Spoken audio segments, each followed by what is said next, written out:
¿Cómo están? Bienvenidos. Aquí parte Agenda Económica, última edición AM de esta semana, día viernes. Gracias por estar con nosotros a esta hora de la mañana, 8:04. Nos vamos rápido a nuestros titulares para contarles de lo que estaremos hablando el día de hoy.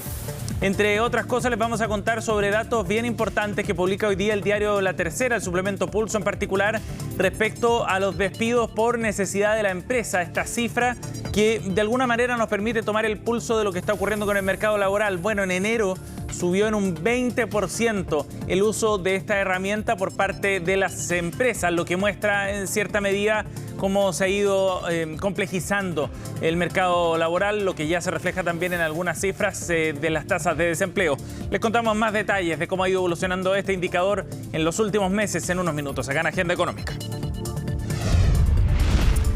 También les vamos a contar de otro dato importante en medio de la discusión tributaria que se está dando en nuestro país. Una de las medidas que se va a adoptar para poder recaudar más dinero es que se evalúa cobrar el IVA y los impuestos asociados a las compras en el extranjero inferiores a $41, que hasta ahora están exentas de estos pagos. Si bien la medida en algunos sectores ha generado algo de crítica, fundamentalmente ha sido respaldada por el Ministerio debido a que esto podría no solo generar mayor recaudación, sino también tener efecto desde el punto de vista del combate a la informalidad. Les vamos a contar en una nota sobre cómo se proyecta la aplicación de estos tributos. Y por otro lado, también vamos a hablar de los pasos que está dando Codelco para consolidar su división de litio. Ya se quedó con las acciones de la empresa australiana Lithium Power. Ayer se confirmó esta noticia de la adquisición de parte de Codelco, si bien este era un proceso que ya venía avanzando hace varios meses. Ayer se confirma el traspaso precisamente de estas acciones que serán deslistadas, de hecho, de la bolsa en Australia. ¿Y por qué es relevante esto? Porque le permite a Codelco consolidar su posición en el Salar de Maricunga, que será el lugar donde va a fortalecer además la minera estatal su posición en este nuevo negocio. Ya les contamos más detalles también de los pasos que está dando Codelco en esta línea. Bueno, y mientras se encarga del desarrollo del litio, por el otro lado, el negocio del cobre también está viviendo un momento bien interesante porque el precio del metal rojo a nivel internacional a esta hora se está cotizando por sobre los $4 la libra, se consolida esa posición y está llegando a su mayor nivel desde abril del año pasado. Muy buena noticia por varias razones para el mercado local, por los ingresos fiscales, por el desarrollo también de la producción, entre otros aspectos. Les vamos a contar las razones detrás de esta alza que ha tenido el cobre a nivel internacional.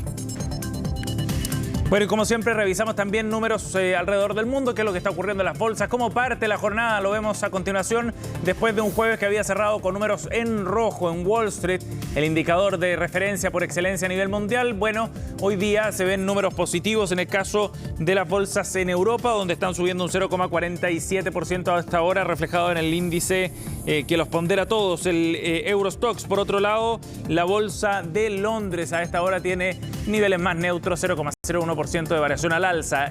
Más temprano en Japón, registro negativo, 0,26% de retroceso, mientras que en Hong Kong hay una caída de 1,42% a esta hora de la mañana. De todas maneras, las bolsas están cerrando la semana en terreno positivo. Vamos a ver qué es lo que pasó con la bolsa a nivel local. El IPSA tuvo un leve retroceso. Ayer cerró en los 6.460 puntos en el mercado a nivel nacional, en línea, como les contábamos, con lo que había pasado también en Estados Unidos. Las acciones de Falabella, de Quiñenco, de CCU estaban entre las que cayeron más. SQMB también más de 3%, y ANSA y Nueva Polar más de 2% en las transacciones de ayer. El dólar, por otra parte, ha ido retrocediendo esta semana. 940 fue el cierre de ayer. Ya les contábamos del cobre, $4.09 la libra. Y la UF, por último, se cotiza casi en los 37.000 pesos. Hoy está en 36.979.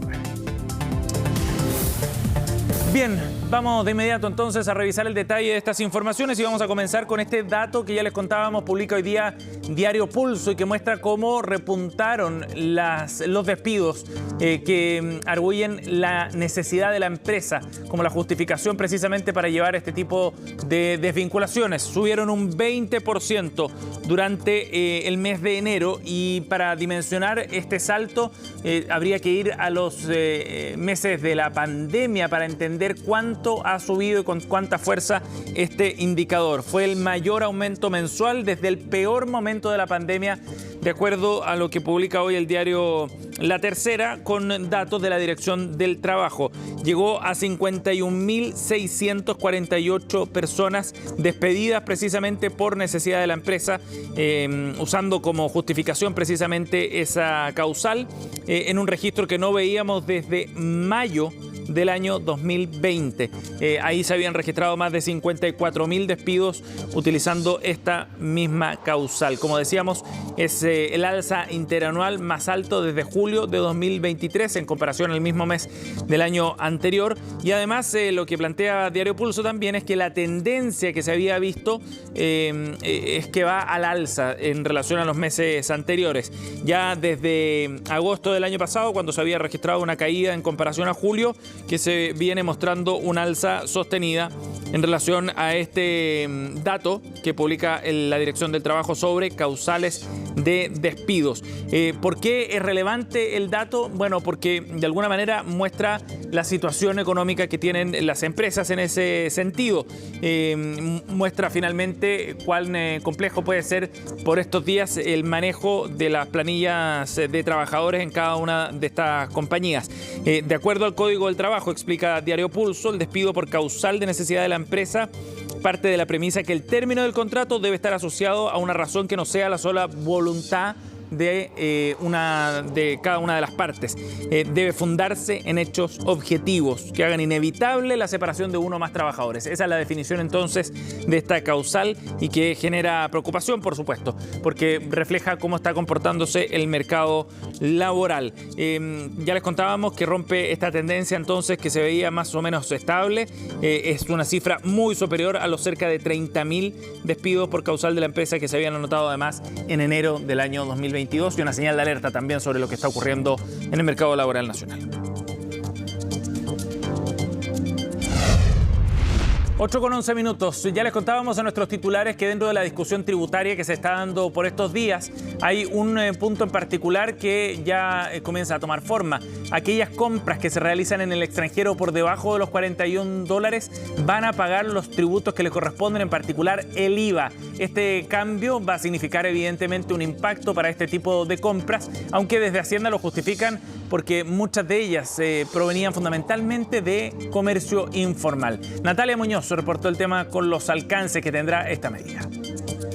La pandemia, uno como que ya no podía ir a las tiendas y principalmente se podía comprar por internet. Yo creo que esa fue la primera vez que empecé a comprar por internet, principalmente por China. Poleras, jeans, joyas, todo a bajo precio importado desde China. Marcel compra habitualmente por Shein y se ahorra pesos y el IVA. Este mismo corset uno lo encuentra, no sé, a 10.000 pesos. Este yo lo compré por 4.000 pesos. Siempre intento no pasarme de los 40.000 pesos. Además que, por ejemplo, en Shein, si tú haces una compra de 40.000 pesos, te dan un envío gratis. Además del envío gratis, las compras de menos de $41 a sitios extranjeros tienen una exención tributaria y no pagan ni 19% de IVA ni 6% de arancel aduanero. Esto hasta ahora. Es una fuente de evasión tributaria por la vía de la subfacturación en algunos casos.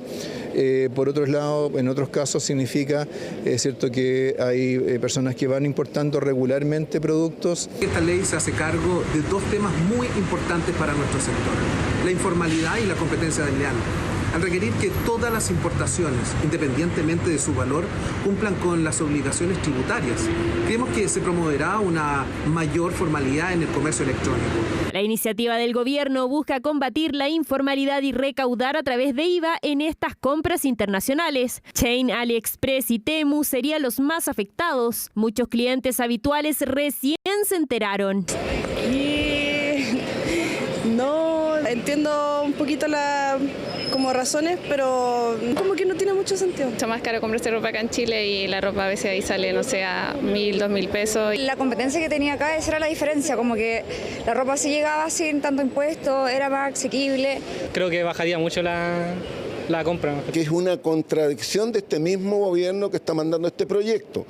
Hace unos meses atrás, el año pasado, esto estaba en $30 y lo subieron ellos mismos a 41. La fundamentación nos parece, y lo vuelvo a repetir, una aberración de criminalizar a los consumidores, de que son los que están fomentando con estas importaciones el comercio ilícito.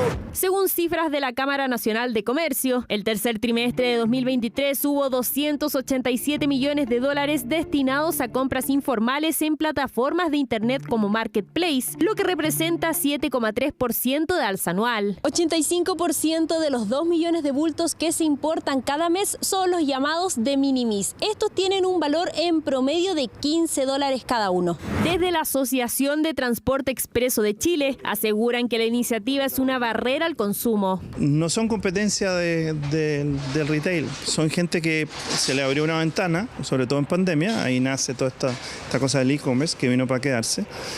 Nace una oportunidad de comprar un producto que no tenía antes de hacerlo. Lo hace, le llega directo a su casa, no paga IVA, no paga derechos de importación. Y es satisfacer ese mercado. Quien compra en estos canales, llámese AliExpress, Shein, ahora Temu, son personas naturales, que lo que están buscando es conveniencia frente al mercado nacional, que quizás tiene otra tarifa de precio, que está regulado impositivamente. Entonces, en términos de recaudación tributaria, puede ser marginal.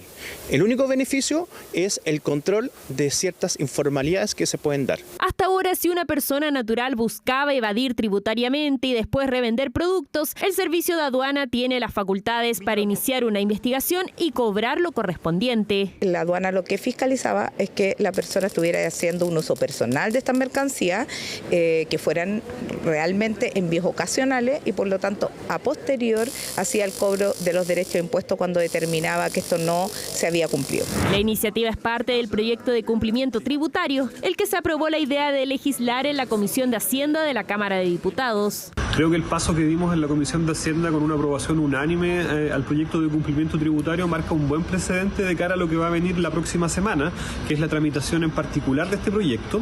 Nosotros dijimos cuando rechazamos la reforma tributaria hace un año que el gobierno separara lo que es evasión e ilusión de las otras leyes. El ministro se abrió a una mesa técnica para ver ciertos detalles que vienen en el articulado de esta ley. Ahora se discutirá en detalle esta propuesta que afecta directamente a los consumidores, pero según expertos, las alzas de precios serían mínimas, puntuales y ayudarían a los fabricantes nacionales. Bien, nos vamos a otro tema, 8:17. Les contábamos que Codelco sigue dando los pasos para fortalecer esta nueva división de negocios que será el litio. Esta vez con la confirmación ya del traspaso de acciones de Lithium Power, empresa australiana hasta ahora, que ya son controladas por Codelco. El paso es bien importante porque esto permite consolidar, como decíamos, la posición de Codelco en el Salar de Maricunga, donde ya tenía pertenencias mineras y que ahora complementa precisamente con aquellas que tenía Lithium Power. Ya en octubre del año pasado se había hecho público el acuerdo al que se había alcanzado para adquirir el 100% de las acciones. ¿Y por qué era relevante esto? Porque la empresa australiana es dueña en realidad del proyecto Blanco en el Salar de Maricunga, que Codelco va a ir combinando con el desarrollo propio que ya tenía en ese sector.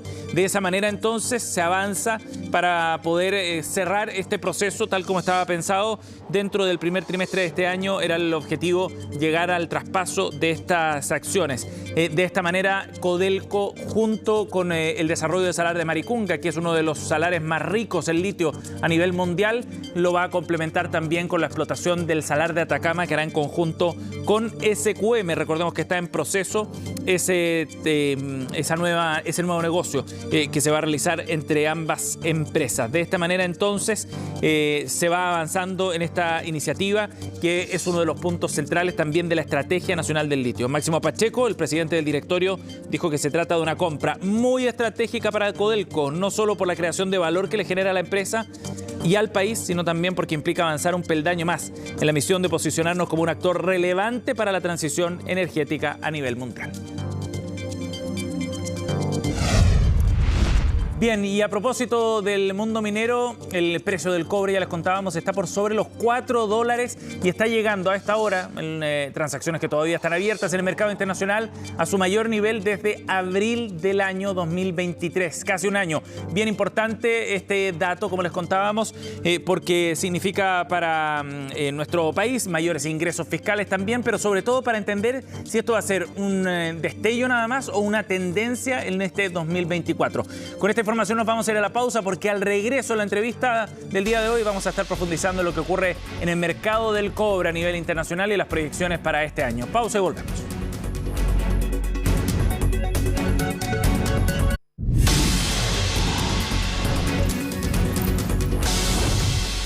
Ya estamos de vuelta, como les contábamos antes de la pausa. Queremos entender qué es lo que está pasando con el precio del cobre por estos días y cómo se proyecta también este mercado tan importante para nuestro país para este año. Vamos a conversar de este tema junto a Juan Carlos Guajardo, director de Plus Mining, que nos acompaña esta mañana. Bienvenido, Juan Carlos.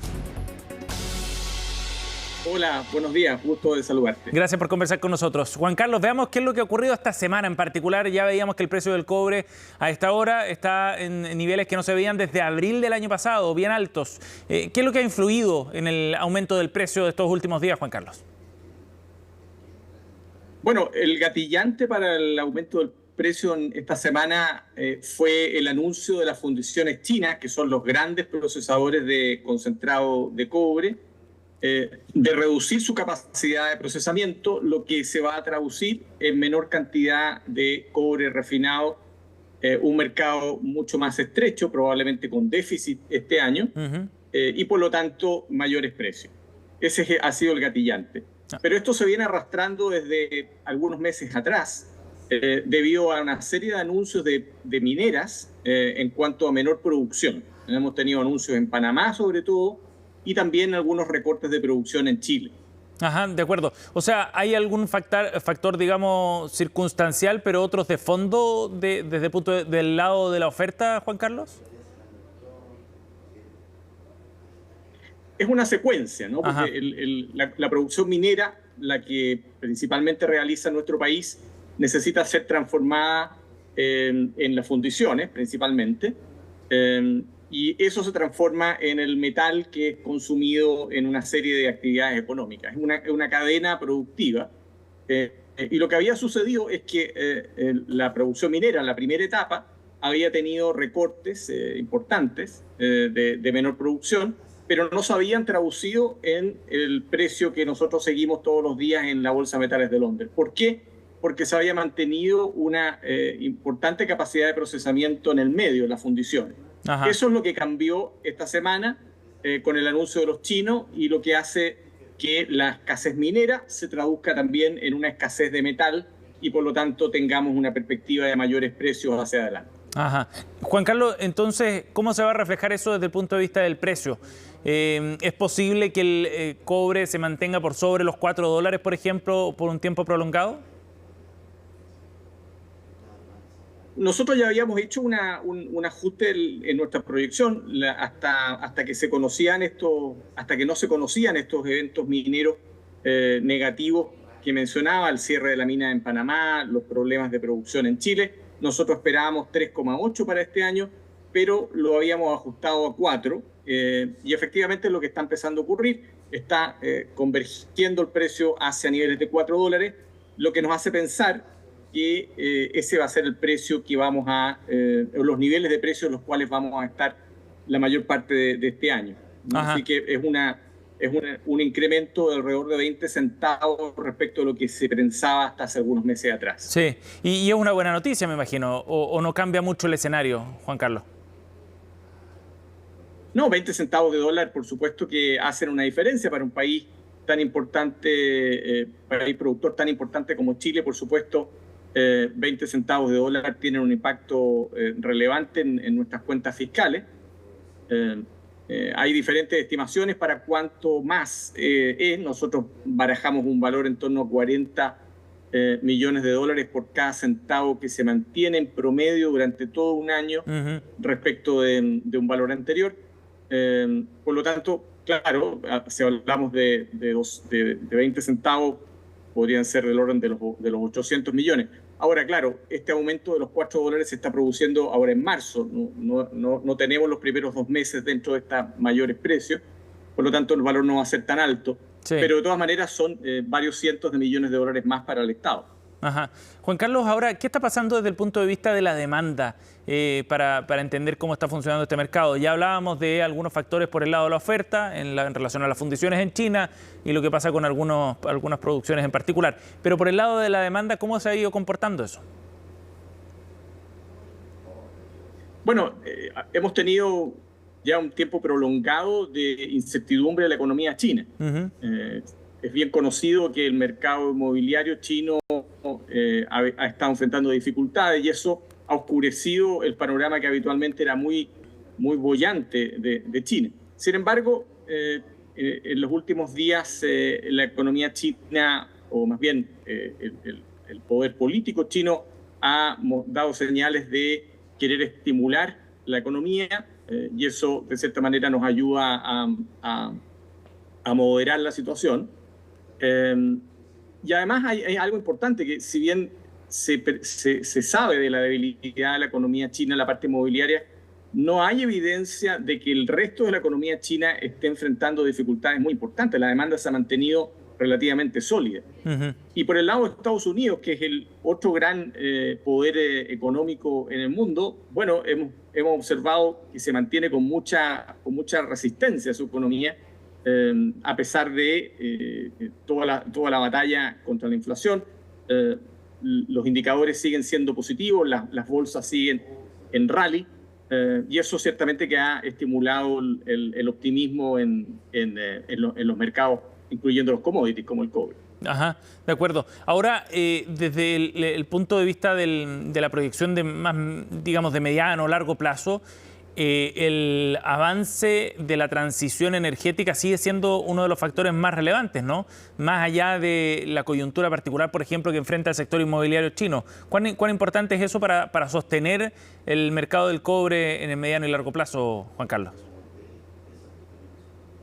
Bueno, de hecho, uno de los factores que ha mantenido fuerte la economía china ha sido precisamente toda la industria de la electromovilidad. China es el líder mundial por lejos en todo lo que es producción de baterías, autos eléctricos, energía renovable incluso. Por lo tanto, eso ya está ocurriendo. El año pasado sí tuvimos un cierto, vamos a decir, enfriamiento, no una cosa que descarrile el avance de la electromovilidad, pero sí hubo un crecimiento más lento de lo que se esperaba. Pero a mediano y largo plazo, como tú dices, debiéramos mantener una proyección muy positiva de crecimiento de la electromovilidad y por lo tanto, claro, el cobre es uno de los minerales más, vamos a decir, más beneficiados de esta realidad. De acuerdo. Juan Carlos, solo para cerrar, ¿esto puede tener incidencia en los niveles de producción que se han visto en China? Cochilco ha hecho acá en Chile, Cochilco ha hecho algunos recortes en sus proyecciones también para este y el próximo año en términos de producción. Bueno, la verdad que el desempeño de la producción en Chile tiene una dinámica propia, ¿no? Ha costado mucho, creo que todas las empresas están tratando de producir más, efectivamente, porque el panorama es positivo. Sin embargo, las dificultades que tenemos en el país son de naturaleza propia. No hemos logrado revertir la caída de las leyes. El contenido de cobre unitario en las minas ha venido cayendo sistemáticamente. Ha habido muchas dificultades en el desarrollo de nuevos proyectos. No tenemos una cartera de proyectos tan nuevos, tan fuerte como para poder aumentar la producción rápidamente en los próximos años. Hay problemas con los permisos. Hay varios elementos, vamos a decir, propios del país que han ido frenando la producción y hacen difícil prever de que vamos a ser capaces de aumentar muy rápidamente la producción en los próximos años. Y eso también forma parte de la visión positiva del precio, porque si el principal productor, que es Chile, no va a poder aumentar rápido, probablemente eso es un factor adicional en los varios que determinan que los precios van a estar altos en los próximos años. De acuerdo. Juan Carlos, gracias por tu tiempo y la conversación con CNN Chile. Un placer, Sebastián. Esté muy bien. Igualmente, buenos días. 8:31, así cerramos Agenda Económica. Gracias por estar con nosotros. En minutos partimos Noticias Express con Fresia Soltón.